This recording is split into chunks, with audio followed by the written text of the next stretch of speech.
So hello friends, welcome back to my channel Sri moms tips. Sri moms టిప్స్లో ఈ మధ్య రీసెంట్గా వచ్చిన కామెంట్ ఏంటంటే ఎచ్చాలు అండ్ బాలింత కాయం అని అంటే ఈ రెండు ఒక్కటేనా అండ్ ఇవి ఎలా ప్రిపేర్ చేస్తారు ఏంటి అనేది నేను ఆల్రెడీ వీడియో అనేది షేర్ చేశాను.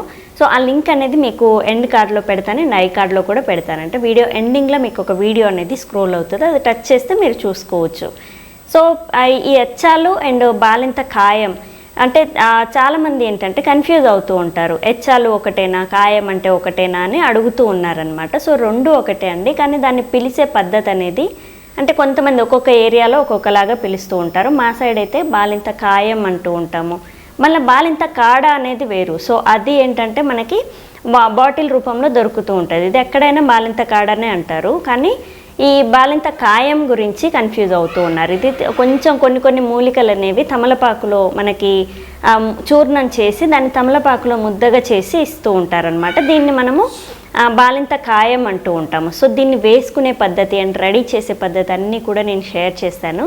సో అవి మీకు కన్ఫ్యూజ్ అవుతే మాత్రం వీడియోస్ అనేవి చూడొచ్చు. కానీ ఈ రెండింటికి డిఫరెన్స్ ఏమి ఉండదు, సేమ్ ప్రోడక్ట్స్ సేమ్ వాడచ్చు అనమాట. నేను మామూలుగా ఆయుర్వేదం షాపుల్లో కొన్ని ప్యాకెట్స్ తీసుకొచ్చి కూడా మీకు చూపిస్తాను. సో రెండు కూడా ఒకటే, ఎచ్చాలు అన్న ఒకటే, బాలింత కాడ అన్నా కానీ బాలింత కాయం అన్నా కానీ ఒకటే. కాకపోతే ఇది పిలిచే కొన్ని ఏరియాల్లో ఒక్కొక్కలాగా పిలుస్తూ ఉంటారు కాబట్టి బాలింత కాయం అని మన సైడ్ పిలుస్తూ ఉంటారు. కొన్ని ఏరియాల్లో ఎచ్చాలు అని అంటూ ఉంటారు. కానీ రెండింటికి డిఫరెన్స్ ఏం లేదు, రెండు కూడా ఒకటే, కానీ పిలిచే పద్ధతి అనేది ఇది. సో ఈ చిన్న కామెంట్ అనేది వచ్చింది కాబట్టి నేను దీని గురించి పర్టికులర్గా వీడియో అనేది షేర్ చేస్తున్నాను.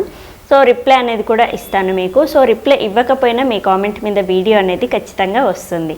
సో ఎచ్చాలు ఇలాంటివన్నీ కూడా ఇన్ ఫ్యూచర్లో మా నానమ్మని పెట్టేసి నేను కొన్ని వీడియోస్ అనేవి షేర్ చేద్దాం అనుకుంటున్నాను. సో వాళ్ళు ఉన్నంత వరకు మనము ఇలాంటివి మనకి తెలియనివి మనం యూస్ ఏమేమి వాడాలి ఏంటి అనేది మనం వీడియో అనేది చేసి పెడితే ఇన్ ఫ్యూచర్లో మన పిల్లలకి పనికొస్తుంది అండ్ చాలామంది చూసే వాళ్ళకి పనికొస్తుంది అనేసి నేను కొన్ని నానమ్మతో చేపిద్దాం అనుకుంటున్నాను. సో ఖచ్చితంగా అవన్నీ చూడాలంటే మరి సబ్స్క్రైబ్ చేసుకోండి. సో చూసారు కదా ఈరోజు వీడియో, and thank you. Please subscribe my channel Sri moms tips. Thank you.